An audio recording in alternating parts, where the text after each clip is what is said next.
Jimmy, thank you very much for coming along to chat to us tonight. It's a real pleasure to have you here. You're by far the longest serving member of the band, and it's a privilege that you're here tonight. Could you give us probably a brief description of what part the band used to play in the community? Right. Well, when I go back to when I was a nipper, running around Dundonald, and it was a quiet village. There was no social life. There was 2 pubs, 2 churches, a grocer's shop, and a confectionery shop and a post office. That was Dundonald. And when you put the lights out at night, it was in darkness. It was like a graveyard. There was no social life whatsoever. Didn't exist. The only thing that anybody that was outside involvement in the churches had of interest would have been the band and the lodges. That was the only thing outside of church life, was to be a member of the band in the community. And the band, as far as I can go back, was always involved in the community. But as it developed and the village developed, the band developed with it, and the whole thing got more involved, and the band got more involved. And so life changed. Did they used to organise social events and stuff like that as well? They did. Yeah. I'll come to that in a minute. The link was always through the BB. That's where it all started. And it has never been dropped. It's still there to this day. Yeah. And I said, first band was a flute band. It's 50 years. And I lived the closest to the band room, which was the old stables. And I was only 50 yards up the road from it. So whenever the band was rehearsing, or else going out in their march, they were practically forming up in our front garden. So band was my life when I was able to walk. And everybody, when the band went out in their march on a Monday or a Wednesday night around the country, through the prefabs, they just over here, I would have been away and the whole village was following them. As you see in old photographs, all the kids after the band, because there was nothing else to do eventually. But the band played a part in all things. The British Legion would have been there too, and the Legion Hall, which was burnt in the 70s, used to be where the band held all their functions. And when the band, in 1949, the band was coming to the end of its flute life, they formed a ladies' committee to try and boost interest in the band. And it never got enough interest to keep the flutes. The decision came a couple of years after that, 50, to turn to brass. And the ladies' committee was the greatest thing ever happened to this band, because they provided what was needed was the money to provide the instruments and the uniform. And the ladies' committee was the making of the band. And I think every lady in Dundonald must have been a member of the ladies' committee of this band at some time or other. And they organised things. The old British Legion Hall used to hold dances, beetle drives. What else would they have held? They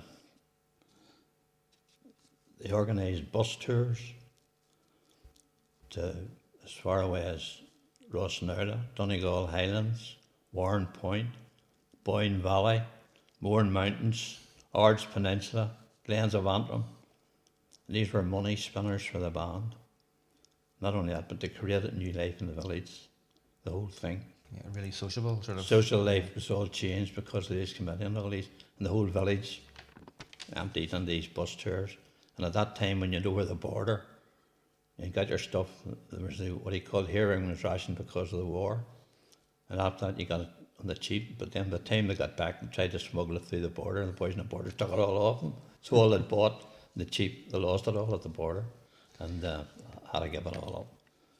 So they used to go to every year on Easter Monday. That was a big thing. And the whole village would have went with the band because the train was the novelty. Right? And the whole village, and I can remember before I even joined the band, going a couple of times, and the whole village just followed the man round to the railway and got on and went to the tea for the day, and the dodgems and all the rest of it, and then home. And really enjoyed that. But when the railway finished in 1950, I think, they closed the railway. They went 1 year as a silver band and went by buses. It was never the same. No atmosphere, and it just knocked it off. Very good. Well, thank you very much for that. Killed it off, you know. But to finish off, just to say that they've done a lot of. They were always a village band. They always helped all the organisations. They've done the youth parades. They've done the time of the coronation. I think they were about 6 times in 1 week. They're playing everywhere, up the moat, up the polo grounds, leading parades and all the festivities and the coronation and that sort of thing. And I've always been part of the community. Always will be, and I'm sure in 100 years still will be. Yeah. Well, thank you very much for that brief history, and there's a lot more, I'm sure. Your family connection sort of carried on through the band as well, because Jeremy, your son, is in the band, but also some of your grandchildren have played with us. Yeah, that's the latest edition. That's correct. Jeremy joined in 1983, I think. He was 5, and it was the 12th July parade to Groomsport, and walked from Bangor to Groomsport and back. And he was 5, I think, played the triangle. And that was his introduction. He was band mad at that time, still band mad, I suppose. And then he wanted to learn the drums and got him geared up. And then this year was a very poignant year for us, 120th anniversary.